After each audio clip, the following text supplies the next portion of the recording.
সব সময় আমাদেরকে বেঁচে থাকতে হবে। তার মানে হলো এই, এত টাইট ফিটিং প্যান্ট পরা যাবে না যে প্যান্ট পরে আপনি বসতে চাইলে ঠিকভাবে পেশাব হবে না।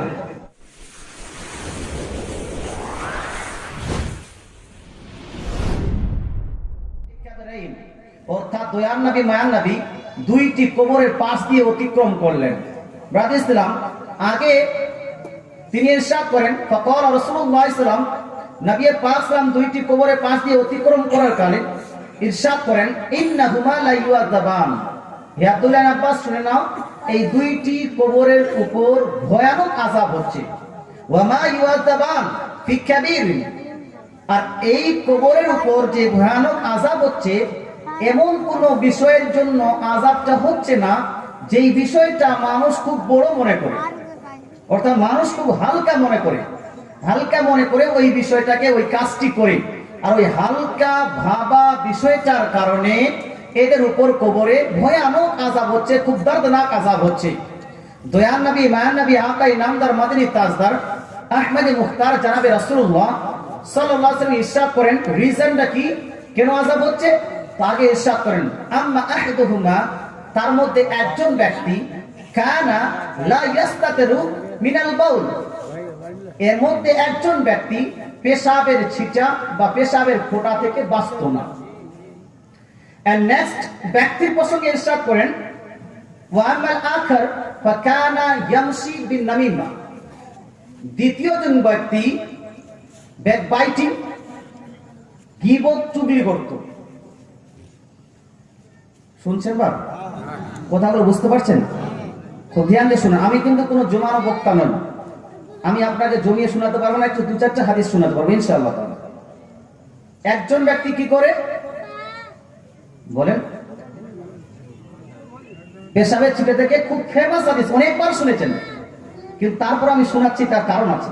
প্রথম ব্যক্তিটি পেশাবের ছিটা থেকে বাঁচত না, দ্বিতীয় ব্যক্তি কি করতো? বা গীবত করত।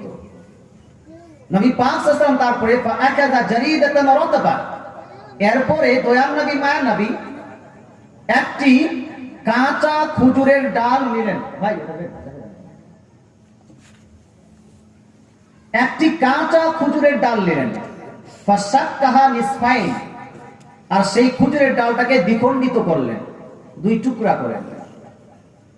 ফাগারাদা আলা কুল্লি কাবরিন ওয়াহিদা, অতঃপর দয়ার নবী মায়ান নবী দ্বিখণ্ডিত খেজুরের ডালের মধ্যে একটি খণ্ড এক কবরে, আরেকটি খণ্ড আরেক কবরে লাগিয়ে দিলেন। বলেন সুবহানাল্লাহ।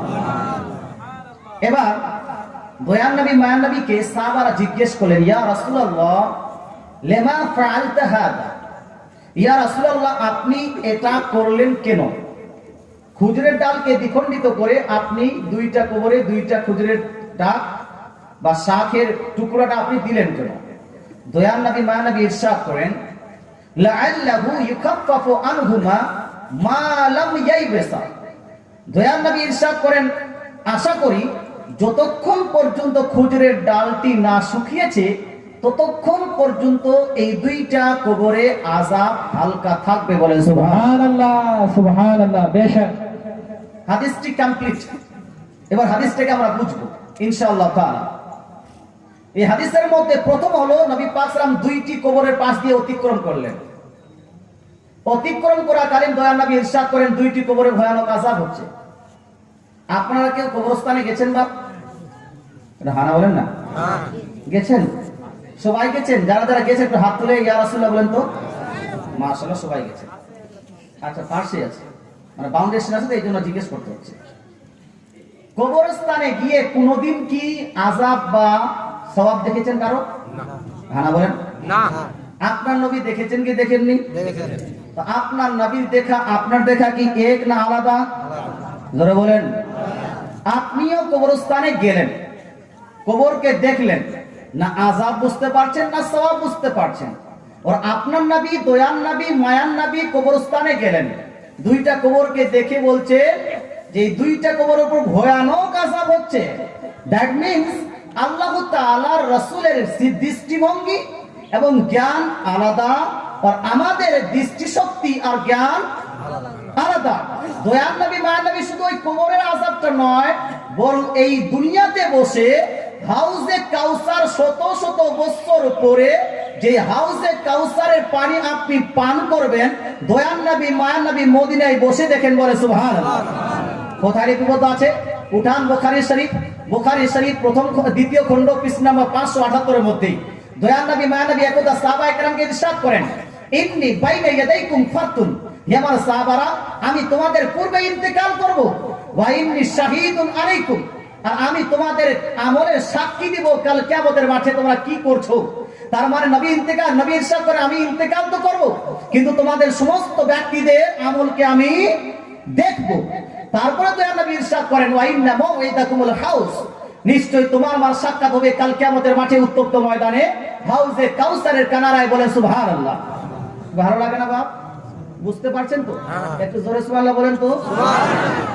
দয়ার নবী ইরশাদ করেন, ইন্না মাওইদাকুমুল হাউজ, নিশ্চয়ই কাল কিয়ামতের মাঠে উত্তপ্ত ময়দানে কঠিন আযাবের দিনে তোমার আমার সাক্ষাৎ হবে হাউজে কাউসারে। কেন? এই জন্য যে উম্মতি যখন পিপাসিত হবে কাল কিয়ামতের মাঠে, দয়ার নবী মায়ার নবী সেই পিপাসিত উম্মতিকে হাউজে কাউসারের পানি পান করাবেন, বলে সুবহানাল্লাহ। আগে নবী পাক ইরশাদ করেন, ওয়া ইন্নী লা আনজুরু ইলাইহি মিন মাকামি হাযা, হে আমার উম্মত উম্মতের শোনাও, সেই হাউজে কাউসারকে যেটা আমরা কাল কিয়ামতের মাঠে যেখানে আমাদের সাক্ষাৎ হবে, সেই হাউজে কাউসারকে আমি এখানে দাঁড়িয়েই দেখতে পাচ্ছি, বলে সুবহানাল্লাহ। সেই নবী দুই কবরে দিয়ে পাশ দিয়ে অতিক্রম করার কালে বলছেন, দুইটা কবরে আযাব হচ্ছে। নবী আর কি দেখে? বিশ্ব কায়নাতের মধ্যে আল্লাহ তাআলা এমন কোন বস্তু সৃষ্টি করেননি যেই সৃষ্টি নবী পাকের দৃষ্টি থেকে আড়ালে রয়েছে, বলে সুবহানাল্লাহ। কোন সৃষ্টি এমন নাই। আরো একটা বুখারী শরীফের হাদিস শুনে নেন। বুখারী শরীফ প্রথম খণ্ড পৃষ্ঠা নম্বর 18 নম্বর পৃষ্ঠায় দয়ার নবী মায়ার নবী ইরশাদ করেন, মা মিন শাইইন লাম আকুন উরিতুহু ইল্লা কাদ রাআইতুহু ফি মাকামি হাযা হাত্তাল জান্নাত ওয়ালান নার।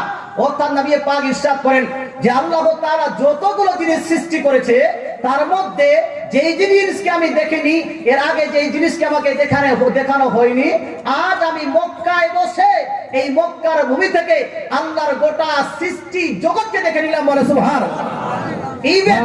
আমি এখান থেকে বসে হাত্তাল জান্নাত ওয়ালান নার, ইভেন এখান থেকে বসে আমি জান্নাত এবং দোজখকেও দেখে নিয়েছি, সুবহানাল্লাহ। নবীর দৃষ্টি শক্তি আলাদা, আমাদের দৃষ্টি শক্তি কি একটু জোরে বলা যাবে না? নবীর দৃষ্টি শক্তি আলাদা, আমাদের দৃষ্টি শক্তি আলাদা। নবীর দৃষ্টি শক্তি আলাদা হবে না কেন? গোটা কায়নাতকে দেখেছেন দয়ার নবী, আর গোটা কায়নাতকে দেখার পরে, গোটা সৃষ্টিকে দেখার পরে, সমগ্র সৃষ্টিকে দেখার পরে, সমগ্র সৃষ্টির স্রষ্টা মহান রব্বুল আলামিনকে দেখেছেন, বলে সুবহানাল্লাহ। কোথায় লিপিবদ্ধ আছে? এই হাদিসটি লিপিবদ্ধ আছে তিরমিজি শরীফে 3 জায়গায়, আর মিশকাত শরীফ প্রথম খণ্ড পৃষ্ঠা নাম্বার 69 এবং 70 মধ্যে দয়ার নবী মায়ার নবী ইরশাদ করেন, রাআইতু রাব্বি আযজা ওয়া জাল্লা ফি আহসানি সূরা, নিশ্চয়ই আমি আমার প্রতিপালককে খুব সুন্দরভাবে প্রত্যক্ষ করেছি, বলে সুবহানাল্লাহ। কিছু আর থাকলো বাপ? এই জন্য আলা হযরত আজিমুল বরকত মুজাদ্দিদ দ্বীন মিল্লাত আলাইহি ইরশাদ করেন, और कोई गैब क्या तुमसे निहा हो भला, जब न खुदा ही छुपा तुम पे करो रोद। नारे तकबीर, नारे रिसालत, नारे हैदरी, कलामे आला हजरत। नबी पाक साल्लाल्लाहु अलैहि वसल्लमेর প্রসঙ্গে आला हजरत আজিমুল বরকত মুজাদ্দিদ দ্বীন ও মিল্লাত ইরশাদ করেন, আর কোই গায়ব क्या, অন্য কোন আপনার লুকিত বা গোপনীয় বিষয় আপনার কাছ থেকে গোপনীয় কেমন থাকতে পারে, যখন সমস্ত গায়বের মধ্যে সবথেকে বড় গায়ব, সবথেকে বড় গোপনীয় আপনার তিনি হলেন আল্লাহ রাব্বুল আলামিন। সে আল্লাহ রাব্বুল আলামিন আপনার দৃষ্টি থেকে গোপনীয় নন, বলে সুবহানাল্লাহ। নবী পাক সাল্লাল্লাহু আলাইহি ওয়াসাল্লাম দুইটি কবরের পাশ দিয়ে অতিক্রম করলেন, মনে আছে তো বাবা? দুইজনের উপর আযাব হচ্ছে। একজনের উপর এই জন্য আযাব হচ্ছে যে পেশাবের ছিটা থেকে বাঁচে না, পেশাবের ফোঁটা থেকে বাঁচে না। খুব ধ্যান দিয়ে শুনেন, পেশাবের ছিটা, পেশাবের ফোঁটা থেকে বাঁচে না, এর কতগুলো কোয়ালিটি হতে পারে। তার অনেকগুলো কোয়ালিটি, তার মধ্যে একটা হলো দাঁড়িয়ে পেশাব করছে, সে ইস্তিনজা করলো না, পানি নিল না, তো তার ফোঁটা আপনার পেন্টে বা এখানে ওখানে লাগলো। দ্বিতীয়টা হলো এই বসে পেশাব করছে, খুব শক্ত মাটিতে পেশাব করছে, ওখানে পেশাব লেগে উল্টা এসে পেশাবের ছিটা লাগলো, নাকি বল? এটা মা বোনদের ক্ষেত্রে বেশি হয়।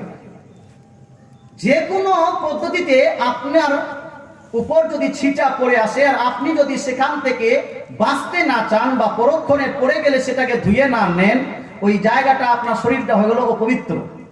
পবিত্র না অপবিত্র। আর সেই অপবিত্র অবস্থায় যদি আপনি নামাজ পড়েন, নামাজটা হবে বাপ? ধারণা করেন নামাজ হবে? নামাজ হবে না। এই নামাজকে ধ্বংস করে সে গোটা জীবন চললো, তাহলে কাল কিয়ামতের মাঠে যাওয়ার আগে কবরে গিয়ে আযাব হবে কি হবে না? যারা বলেন হবে কি হবে না? হবে।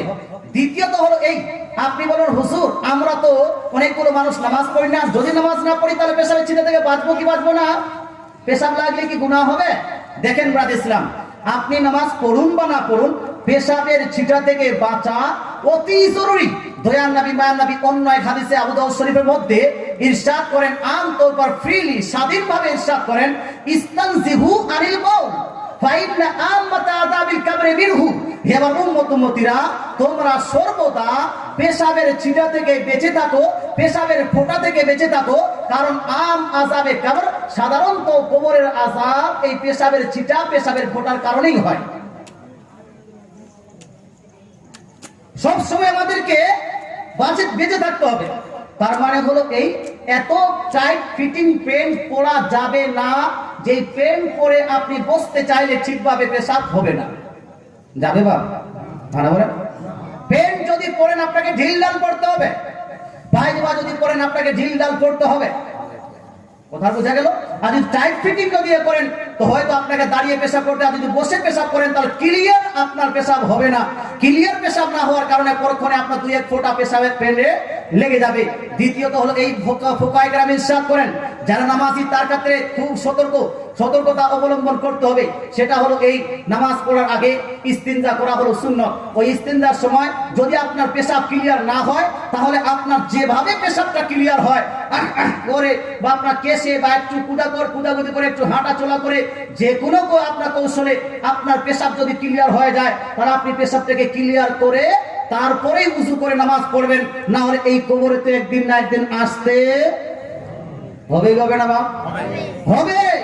এই জন্য বলতে চাই মুসলমান, পেশাবের ছিটা থেকে অতি জরুরি। দয়ার নবী মায়ার নবী ইরশাদ করেন, পেশাবের ছিটা থেকে বাঁচাটা এটা হলো সহজ ব্যাপার মানুষের জন্য। এটা মানুষ মনে করে যে সহজ, অতি সহজ মনে করে যে না এটা না বাঁচলে কোনো সমস্যা নাই।